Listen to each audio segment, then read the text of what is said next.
is to disobey God. To obey it is to submit to God and His plan over your lives. And by the way, God's plan is always good and perfect. You must remember that God instituted marriage. It is His idea. Therefore, it must be done His way, not ours. Hindi paagi sa aton pamaagi, kundi sa iyaman kay siya sinin ang nagdisenyo. Otherwise, it won't work as God intended it to be. Ang problema sa aton nga mga Pinoy kung magbakal kita sang bag-o nga appliance, ang ginobra naton wala kita anay ka-check sa manual. Gamatumato kita assemble. O galing tungod sa aton kaalam, gakaguba.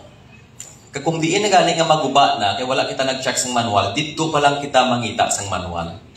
O galing, may damage na. The same is true with marriage.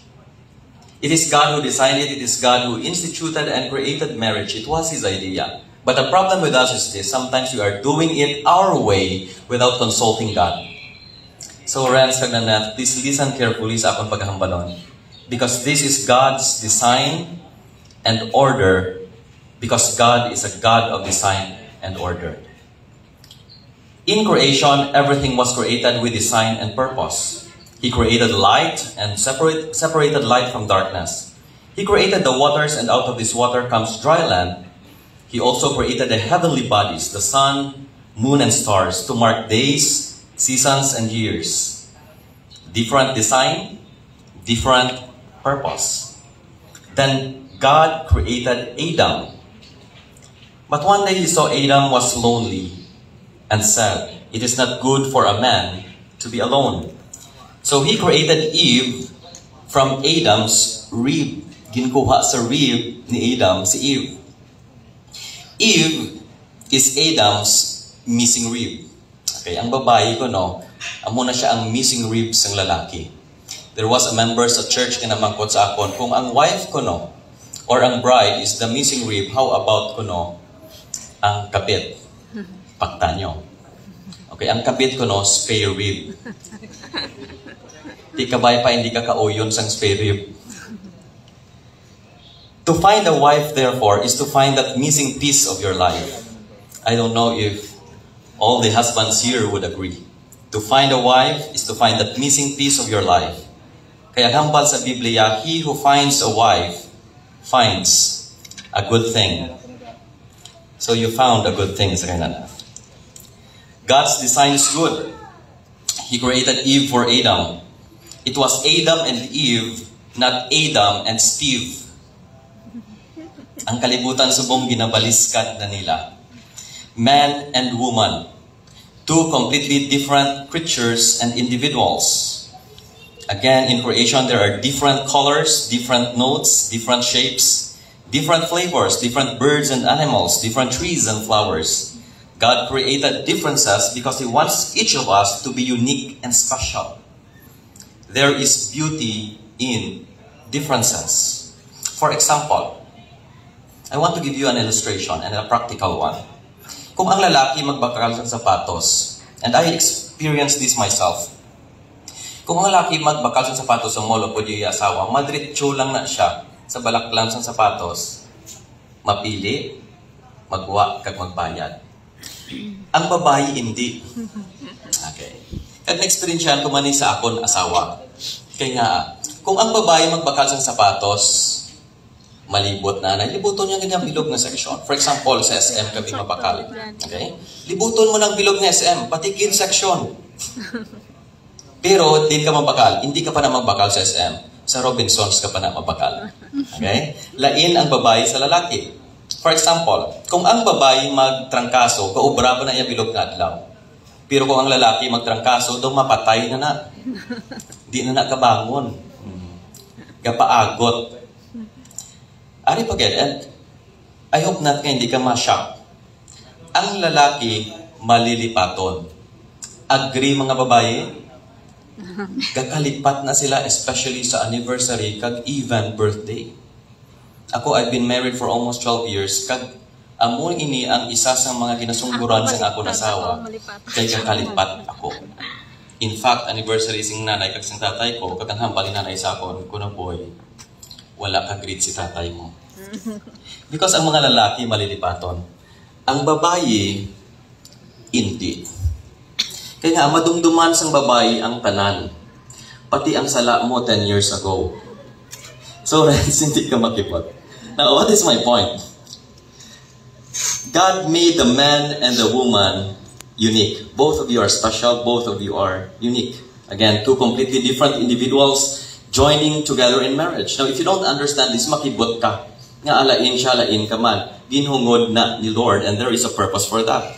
What does it mean? It means that there are things a husband can do that the wife can't. And there are things that the wife can do that the husband can't. There will be differences, and sometimes it leads to disagreements and conflicts if you don't understand it, right? However, when both of you recognize your God-given roles and differences and embrace them, you don't compete, you complete. You complement each other. Okay? So, Nanette, don't make your husband to be like you. He is different. You are different. He has his own weakness and strength. Embrace him for who he is. Batuna siya. Kay unique siya. And never ever compare him to others. Hindi ka maghambal nga, ay mas maayo to ya ang bana ni amo niyo kay amo ni siya. Ikaw ya ano ka? Okay, never do that. Friends, the same man sa imo.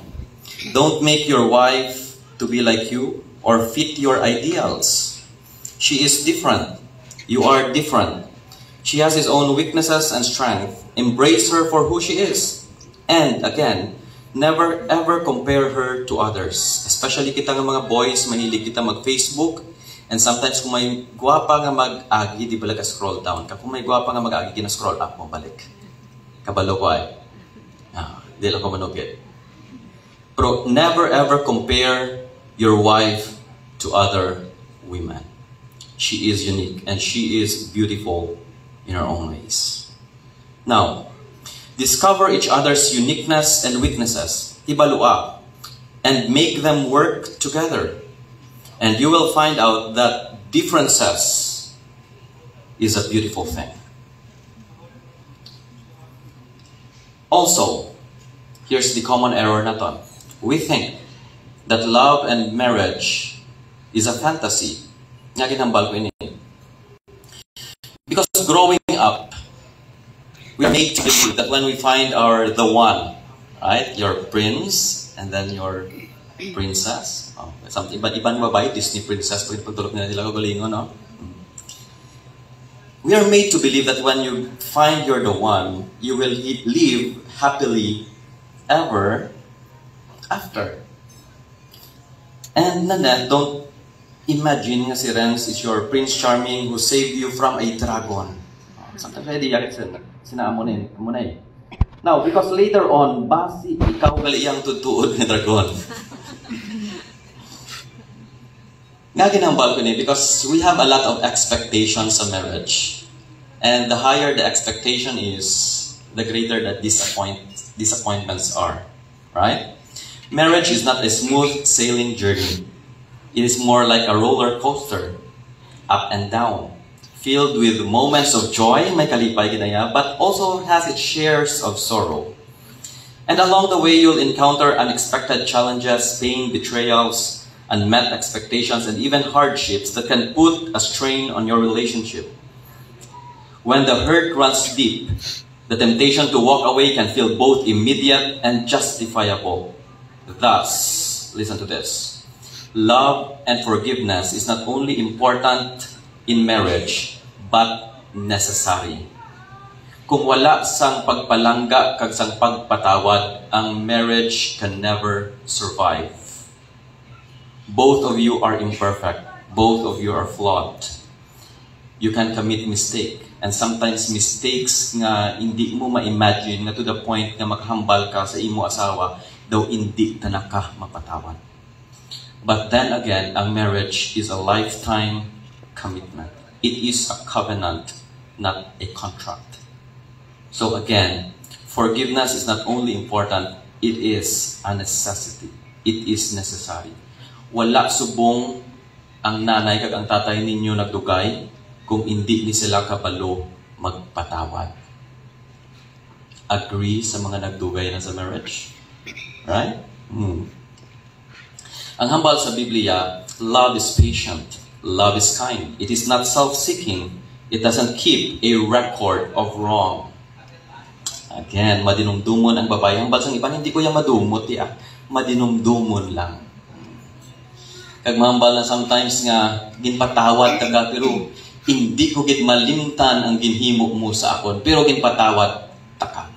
That is actually a wrong idea about forgiveness. Because when God forgave us, ang hambal sa Bible, He remembers our sins no more. Kag hambal sa 1 Corinthians 13, love does not keep a record of wrong. So, hindi pagbalik-balika. Love endureth all things, and continue to believe all things, because love never fails.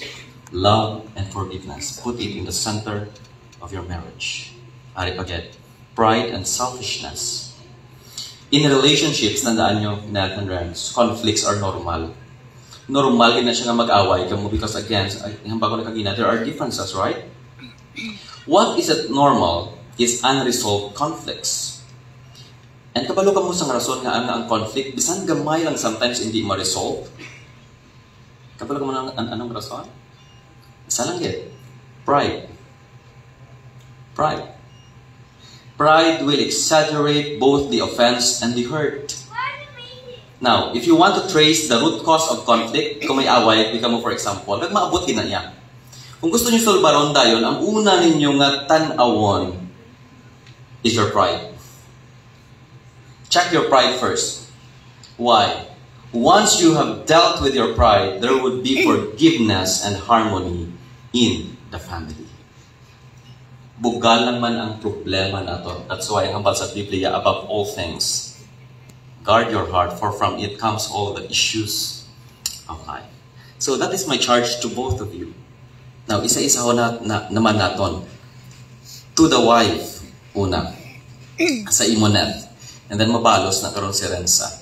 Okay. So ano ba lang hambal sang Biblia sa asawa? Ephesians 5:22 to 24 ang hambal, wives, submit yourselves to your own husbands as you do to the Lord. For the husband is the head of the wife, as Christ is the head of the church, his body, for which he is the Savior. Now as the church submits to Christ, so also wives should submit to their husbands in everything. Okay, so this is the mandate. This is the command. It is to submit. Now, when we hear about submission, negative sometimes ang kasulod sa mind sa mga asawa. Masubmit ko ya. This is because there are a lot of abuse sa ginatawag natin ng marriage. There are husbands na ginasakit nilang asawa nila, both physically and emotionally. And sometimes when the Word of God says to submit to your own husbands, negative ang connotation. Negative ang effect. But, again, when God designed something sa Biblia, it is good. Amen? Therefore, submission is a good thing. Sometimes, again, we are afraid of the word because of the abuses we hear from bad and abusive husbands. But nonetheless, submission is good. And what is the meaning of the word submission? It comes from two words, sub and then mission. Okay? Meaning sang sub is under. For example, submarine, underwater. And mission means a goal. But when you submit to your husband, it means you put yourself under a certain mission. Okay? And what is this mission? Anong mission ba lang hinatag ni Lord sa inyo? Sa imo, especially. It is to build a strong and godly family. Family is the foundation of the society. Bringing up good children doesn't start in school, it starts in the family. You know what? Sometimes, subong, ginabasol ta, nga grabe na gid ang mga kabataan, kag grabe na gid ang mga estudyante subong, kag ginabasol ta sa ila maestro kag maestra. Hindi gali. Ang education, ag pang bring up sang children starts in the family. And what is the foundation of the family? Ano ba ang pundasyon sa pamilya? Marriage. Tandaan nyo gid na. If the marriage is good, the family becomes a place where love grows. A place where children feel secure while their characters are developed. If there is a healthy relationship between the husband and the wife, ng love nag-bloom, children will feel loved and secured. Therefore, ang mga kabataan, especially ang mga babae, they will not beg for love from other men. Why? They are already secured sa gugma sa ilang ginikanan. The husband is the head of the wife. Diwatan ko na ha? The husband is the head of the wife. Ang hambal sang isa ka husband sa akon. Ako ang head sa akon pamilya. Pero ang akon asawa ang liog. Sagot ka lang, friends. Lagi hapon may mahimo. Now, according sa Biblia, God assigned him to be the leader of the wife and the family. He is the head. You are not. Christ submitted himself to the Father for a mission, and this is to give his life to save us. Si Jesus mismo, again, submission is good. Why? Si Jesus mismo nag-submit sa himself to the Father, but that did not make him a lesser God than the Father. Why? He is one in nature and essence with God. That is why, if God wants you to submit sa iya, a lesser role in leadership doesn't equate to inferiority. Hindi na yan nubo ang imo kaugalingon tungod kay nag-submit ka sa iya. Submission is not inferiority, just as leadership is not superiority. Clear na? Okay, liwatan ko ha? Submission is not inferiority, just as leadership is not superiority. Now, to submit is to put yourself below your husband under a certain mission God has for you. You recognize that God did not give you the role to lead, but the role to support to make leadership a success. If you don't play your role, the leadership will fail. That is why your role is critical. You're not a leader. You're the supporter. You're the helpmate. Pero kung hindi mo pag-obrahon ang imo role, ma-fail man siya as a leader. Now, what does it mean to submit?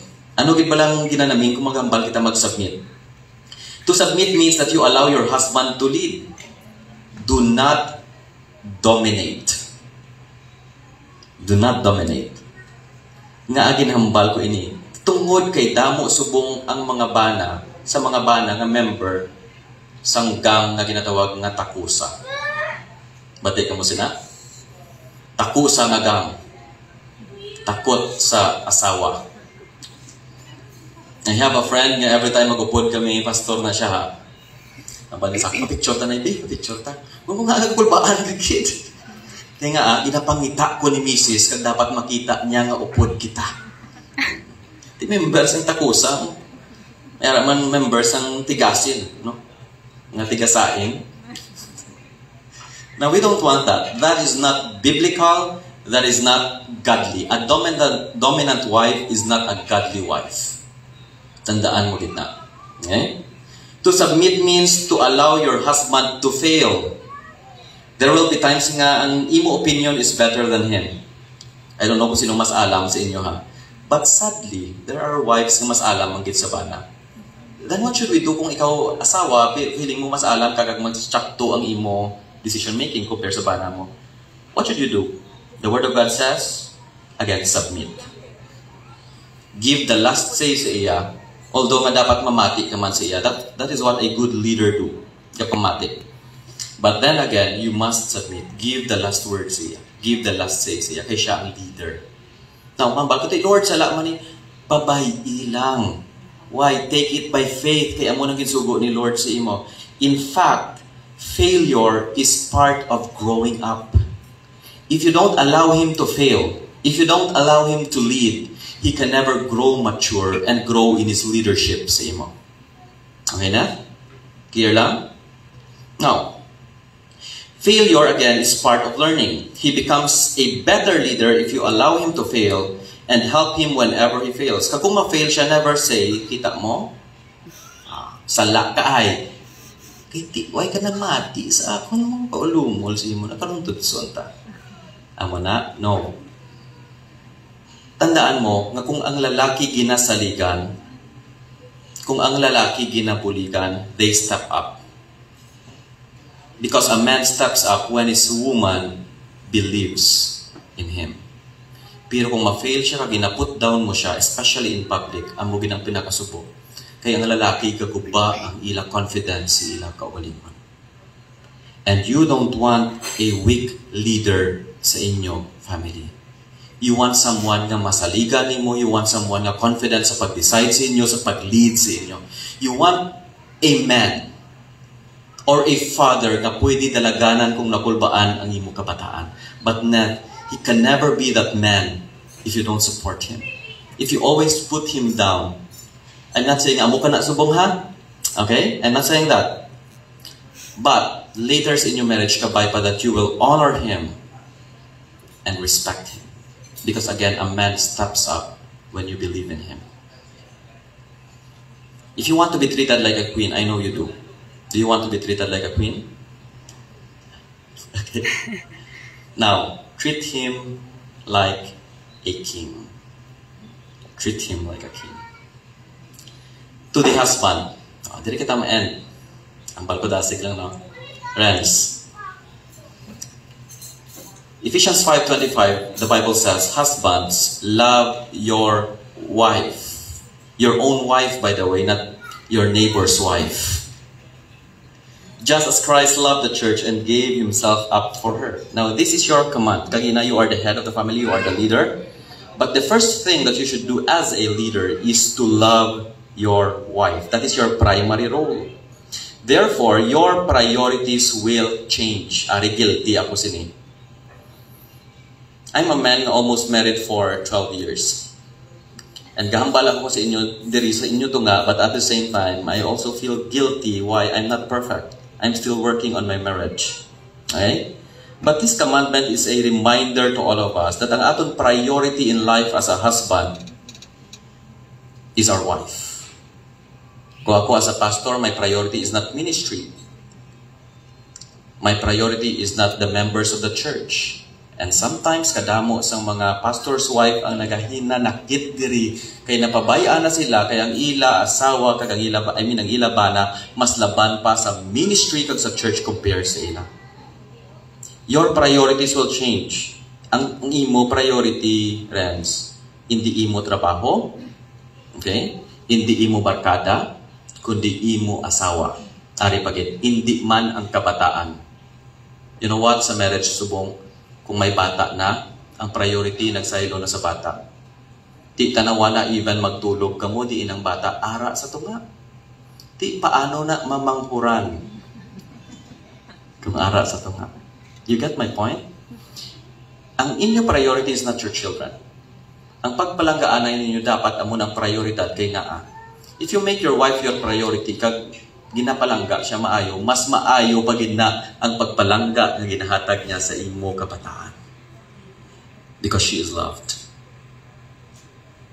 You are called not only to love but to lead. Therefore, without love, you're not fit to lead. Gugma dapat ang nagaduso sa imo. It's a servant leadership like Christ. Jesus, though God, nahambal ni Jesus, I did not come to be served, but to serve and give His life as a ransom for many. This means, amo ni siya, that you are to set an example sa iya. That love is not about taking, but giving. Love is not about you. It is about your wife. She needs your love. Nga ginhambal ko ni.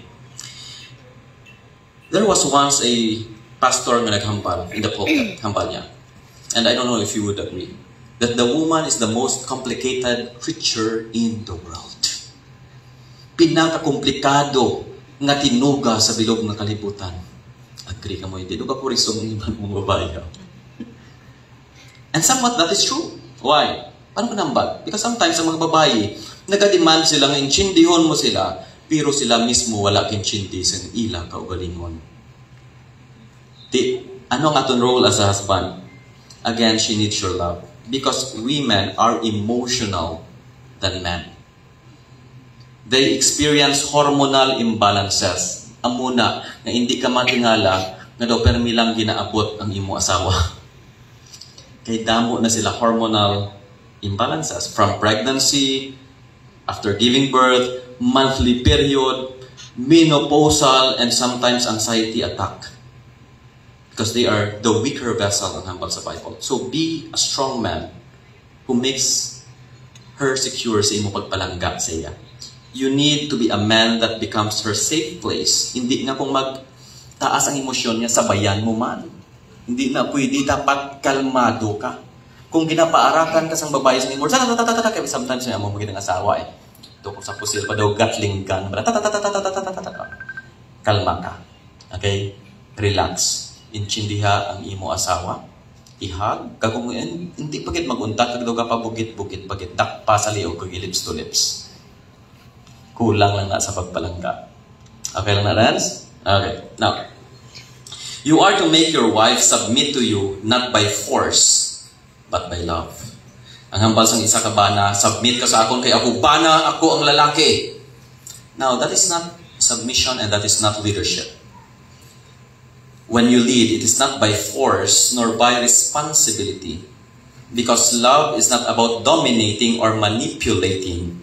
It is about empowering and inspiring. That is how you lead. You don't force. You inspire. You empower.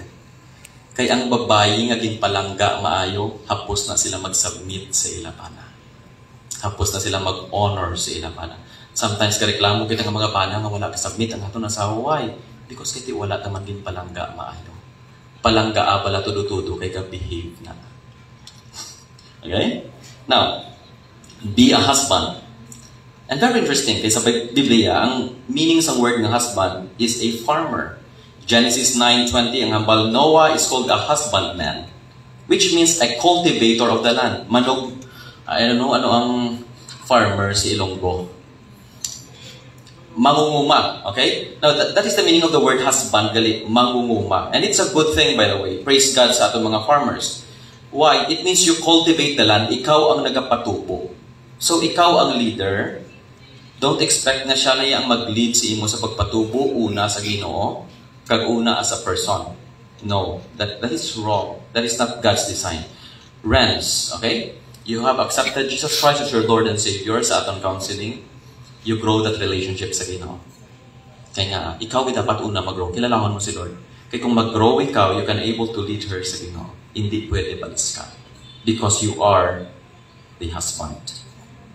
Anong manners ang pagpalangga? And this is where I will end. Ang habang sa Bible, as Christ loved the church. Paano ikaw magpalangga sa iya?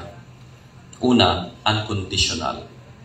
Romans chapter 5 verse 8, while we were still sinners, but God demonstrated His love towards us in this. While we are still sinners, Jesus Christ died for us. Ang hambal kagina sa Ephesians 5, palanggaon mo siya pareho sa pagpalangga ni Kristo. Meaning, nga unconditional. So even in His worst days, and even if sometimes time will come, it is very hard for you to love her, still love. Because love is not only unconditional, it is sacrificial. But then again, it is impossible to love your wife without experiencing the love of Christ. Liwatan ko ha? It is impossible to love your wife without experiencing the love of Christ. 1 John 4:19, we love because He first loved us. Kung ano ang gugma nga na-experiensyahan mo kay Kristo, mag-overflow lang na kag mag-reflect sa imo asawa. Kaysa tuod lang, budlay magpalangga. And sometimes you have to ask the Lord, Lord, I need your grace and I need your love to fill my heart. Sa pagpalangga sang akon asawa nga ba, perte gidya Lord. Kabudlay gidya lang kaon. Okay? But that is your mandate. Experience the love of Christ. Now, to close this message, God's design must be followed. Anong listen nyo again sa Ginoo? To submit. Why? To lead in love. You love her. You submit sa iya. That is God's design. That is God's order. For example, sa lawas, ang aton kamot gin-design sa Ginoo sa pag-trabaho. For example, pagkaon. Ang tiil naman gin-design sa Ginoo para gamiton sa paglakap.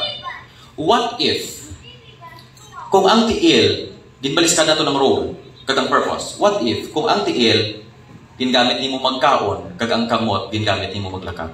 Ano ba mo? Daw zombie ka, right? Kita niyo ng zombie nga sa busa? Hindi maintindihan.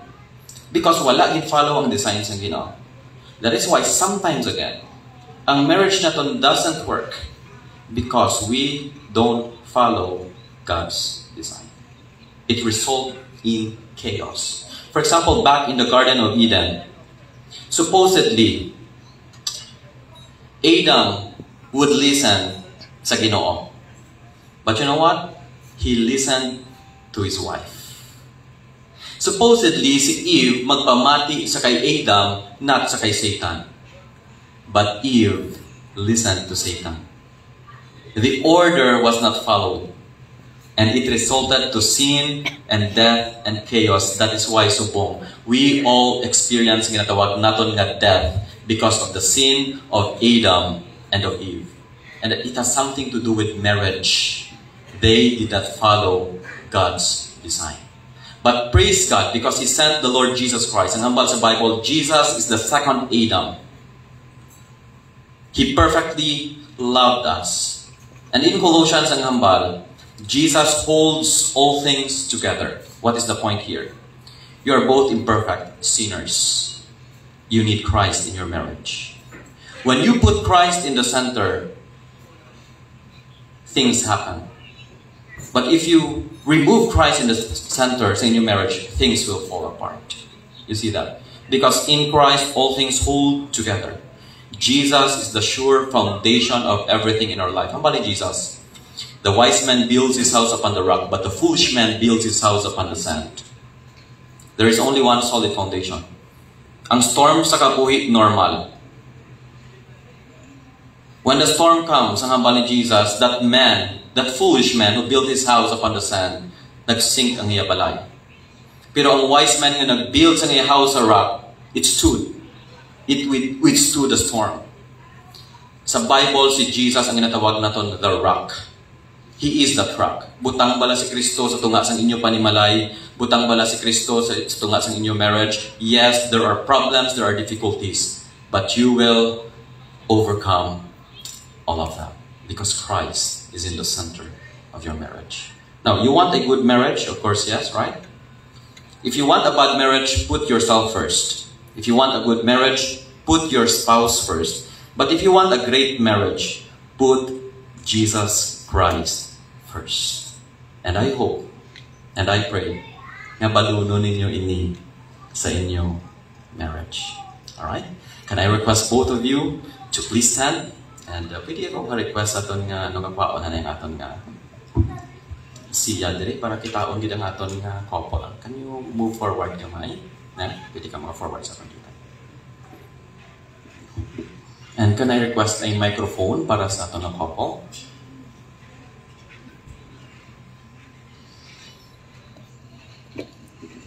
Okay, we will now go to the exchange of their vows. Pwede ko kahulam isa ka microphone. Thank you.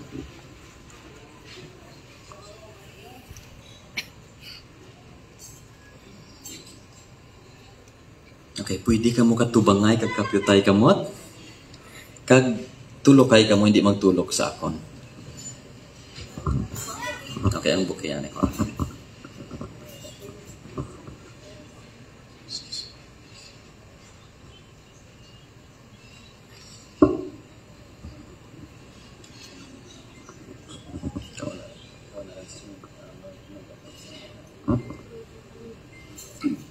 Friends, this woman whom you hold by the hand is to be your wedded wife.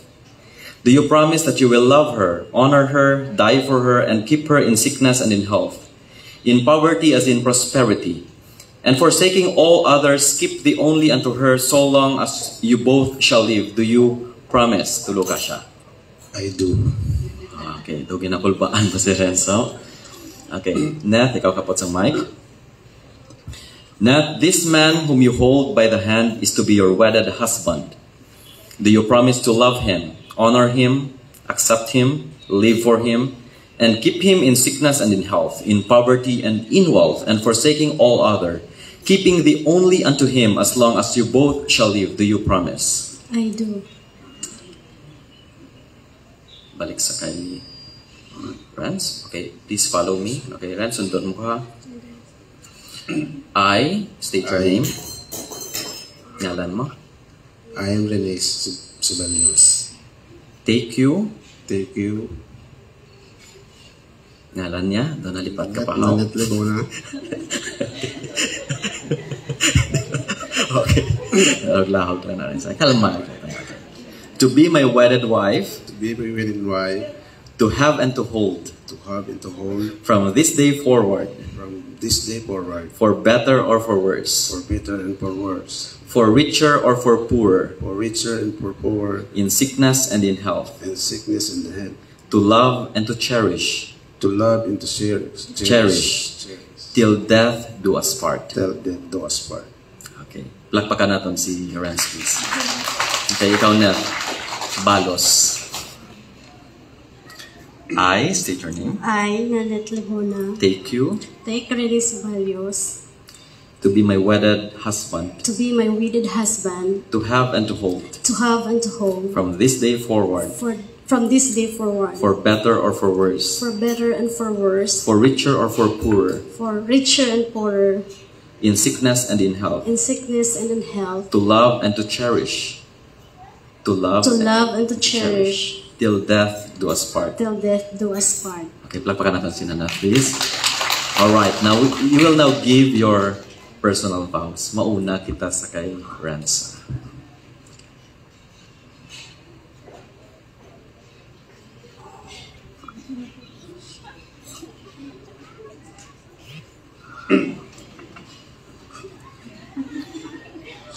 Ginhawa dalom ha. Dali kambal si Renz.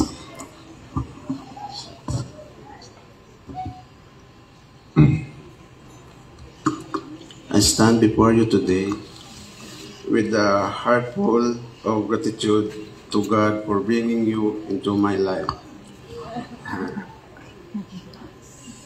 Salamat sa pagpalangga mo sa akon kag pag-intindi sa tanan nga tion. I promise to love you adlaw-adlaw maski layo anay ta. LDR is not easy pero ginpilit ta sa gihapon. Ginpilit ta sa gihapon ang love sa isa-isa. Pagkasaligid ko sa imo. Pagkabalugid ko nga ang faith mo kay God ara gipirmi. I promise to be faithful, patient, and kind. I will trust in God's plans for us and seek His guidance. I promise to support you in your dreams. Though distance has separated us. Kag subong nagapasalamat gid ko kay Lord nga nasang una gina-imagine ta lang ini pero subong ara na gid. We are here in front our parents, friends, relatives, kag naga-witness sila sa aton kasal. Today I promise and I never let you go of the love we have built, knowing that with God we can overcome anything. I love you, God. Yeah, plakpakan natin si Renz, please. Kanami nga ba? Okay. Ang mabalo si Naneta.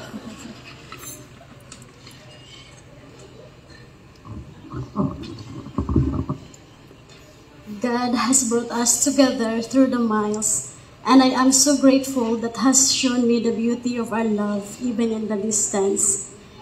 Today, I make a lifelong commitment to you.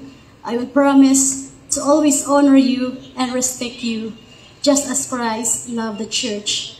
I promise to stand by you in every circumstances, to support you in prayer, and to continue growing in faith with you. No matter the distance between us, I will trust that God will guide us and bring us closer with each passing day. Even when we're far apart, I promise to love you, trust you, and cherish you in all that we do. No matter where we are, with Christ as the center of our relationship, we'll always find our way back to each other. I promise to trust in God's timing and His plan for us, knowing that He brought us together for a purpose. I will continue to be your support and strength even from miles away, and I will always remember that our love is built on His love. As we walk this path, I promise to lean on God's guidance, knowing that with Him at the center of our love, we can overcome any challenges. I love you. Pakpan natin sila, Neth, please.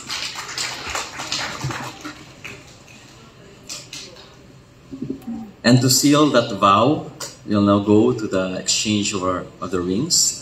Pwede ko malihog ang ating mga rings, please.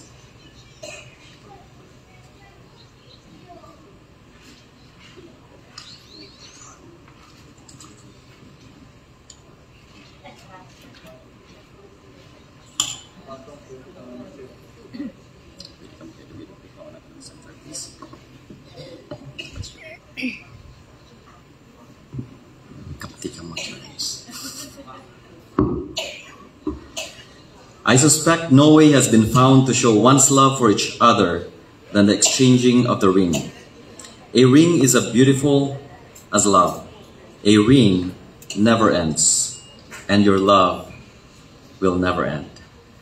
Friends, as you give this ring to Nanette, you are saying, I love you with a love as beautiful and as never ending as this ring. To show that beautiful love for her, would you take this beautiful ring and place it on the second finger of her left hand?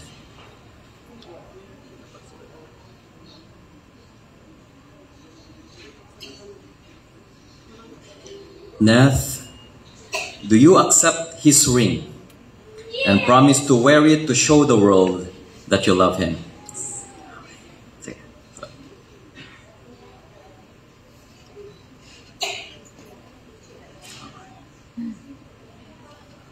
Rams, pwede mo ko masunod, and have your mic, please. Repeat after me, okay? With this ring, I marry you, and I promise by God's grace, to love you, and to fulfill my duties to you.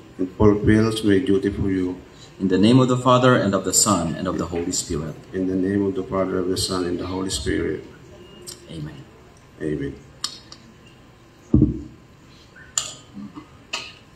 Neth, as you give this ring to Rance, you are saying, I love you, and I show that love by placing this ring upon your finger. I give you my life, my love, and my heart.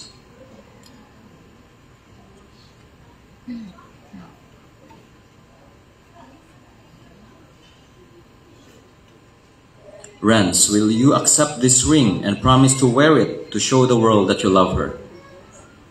Okay.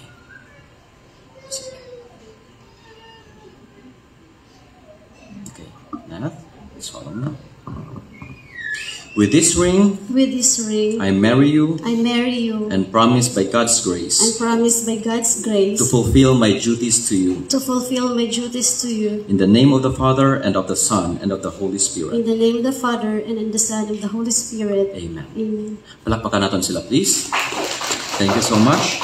May this endless circle of gold be a symbol of your unwavering love, and may this ring be a visible sign of the deep bond that unites your heart in eternal affection. We will now go to our veil and cord together with a special music. Yeah, pwede na kamo kalohod. Hindi, pwede lang, lohod lang.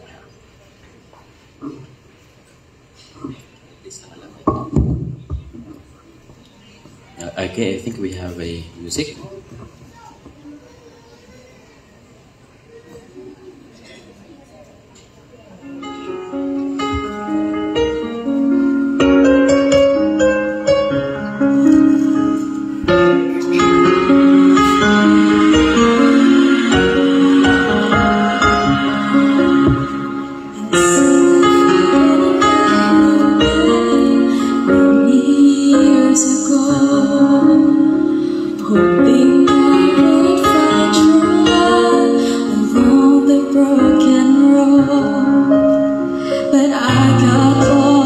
Time or two, what can change?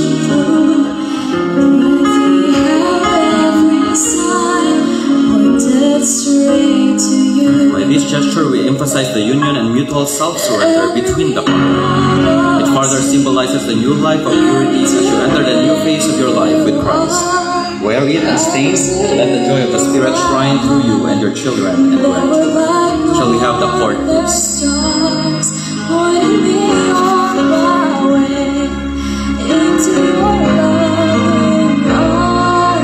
The cord signifies the unbreakable bond of unity. May your love grow stronger from here to eternity.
Thank you for that beautiful singing.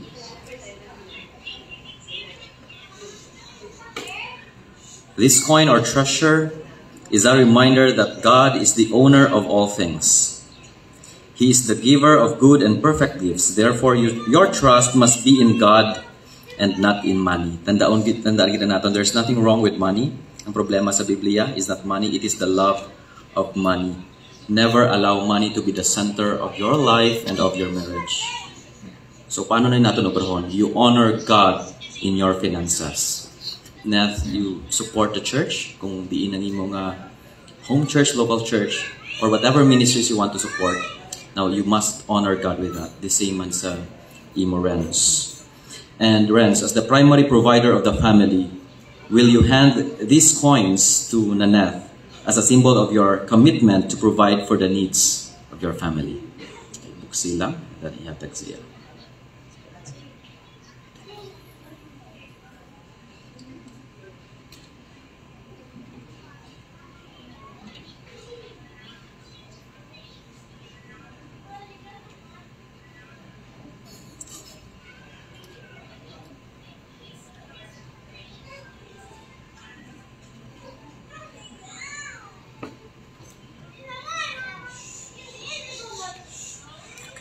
Naneth, bato na. Alright, plakpakan natin sila please. And thank you so much. Ibalik lang sa ako ng coins. Ihuli ko man na karon Naneth. Don't worry.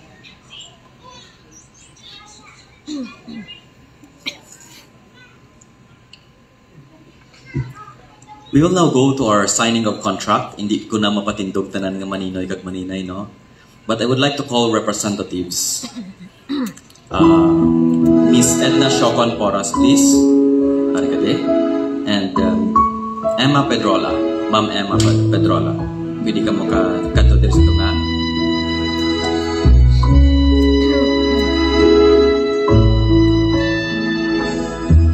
Pwede ka mo sa tunga. Okay. And then ka mo ang ma-witness, ha? Okay? From the Maninoys, can I call on Pastor Wilfredo Lagulao and Mr. Claro Campos. Jadi kamu Pastor. And while they are signing, we have a special music. Can I request a pen, signing pen from our coordinator, please? Pwede ko ka request.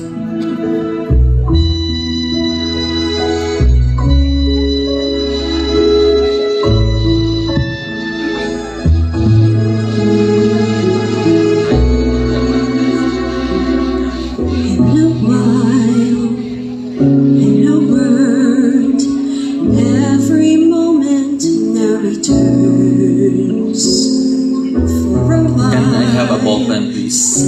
Or heard how each memory softly burns, facing you who brings me new tomorrows. I thank God for yesterdays, how they led me to this very hour, how they led me to this place. Every touch, every smile you have given me in care. Keep in heart, always I'll now be treasuring everywhere. And if life should come to just one question, do I hold each moment true? No trace of sadness, always with gladness I do.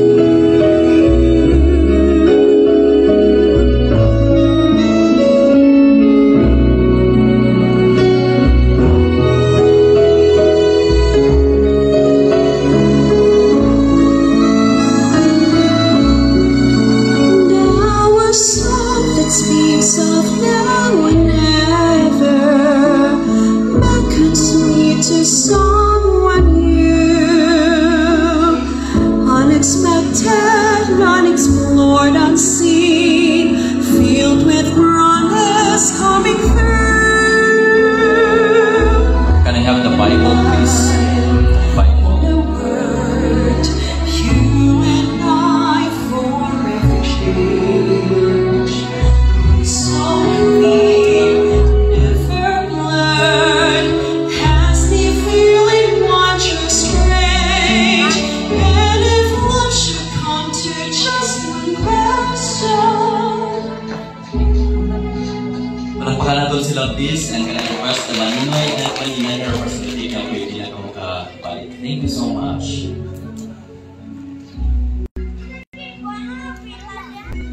The Bible. This is the most important treasure you have from God. You must desire this more than gold. Here you have everything you need for a successful, strong, and satisfying marriage. Love it, read it, meditate upon it, study, and apply it in your life. Kaya hambal sa Biblia, Thy word is a lamp unto your feet and a light on your path. See to it, Nath Kagrans, that you build your home upon the unchanging truth from the word of God, especially sa subong na generation. Okay?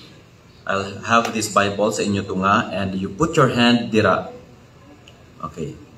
On top of each other, please. Kapyutay kamot. Okay. And then, can I request Pastor Lagulaw to dedicate our couple to the Lord? Pastor, please. Okay, Pastor.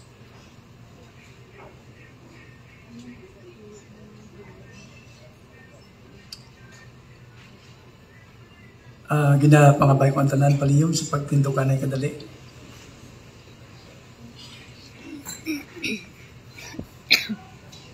Ginoo, may gamahanan, pasalamat kami, Ginoo, ang nagadayaw sa imo, Lord, sa imo kaayo, kagkatutom, sa kabuhay ni Nanette, kag ni Rene, sa sini, Ginoo, mataan.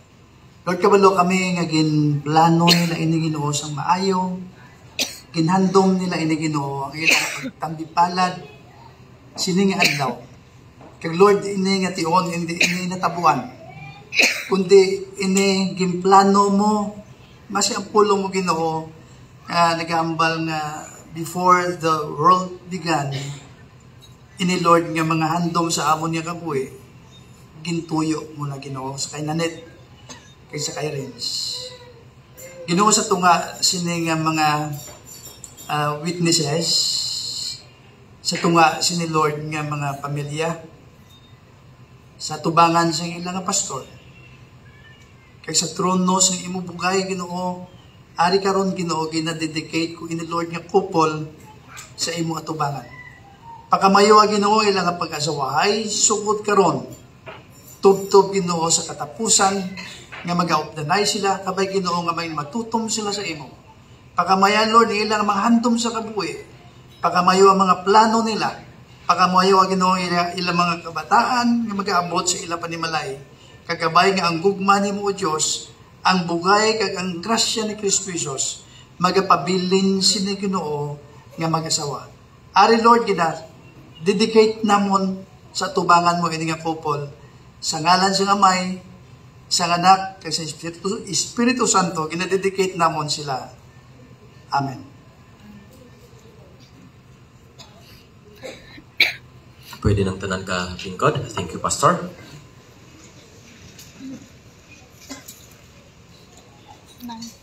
And can I request the veil and the cord sponsors to please remove some atong veil and cord.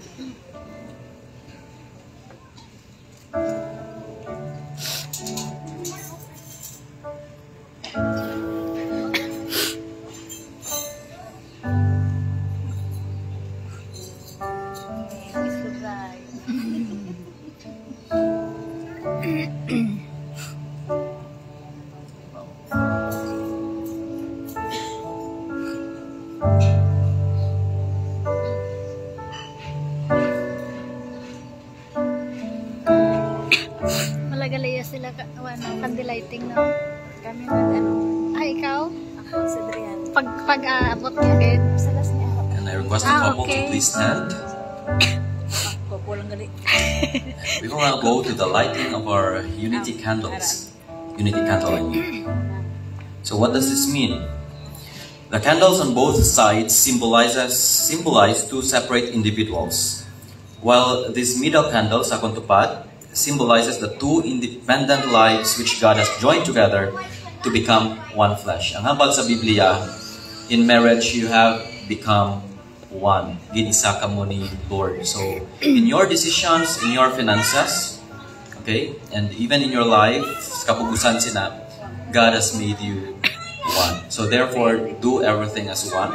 There is no me and you sa marriage. There is only an us. Okay, so by lighting this unity candle, you honor God na siya ang nag-isa pag nagpupuno sa inyo. Paan ninyo ang candle sa piyak na imo. Yan, sa piyak. And then together, you will light the candle sa middle.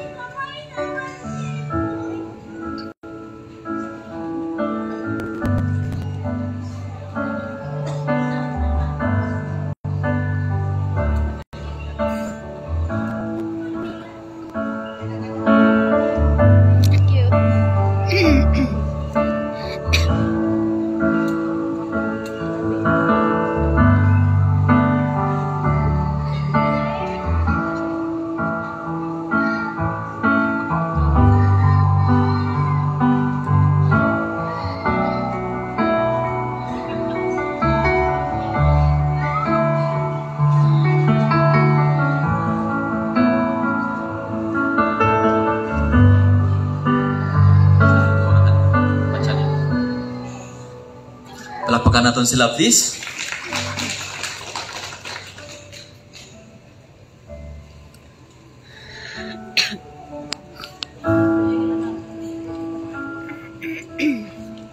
Lamig to ah.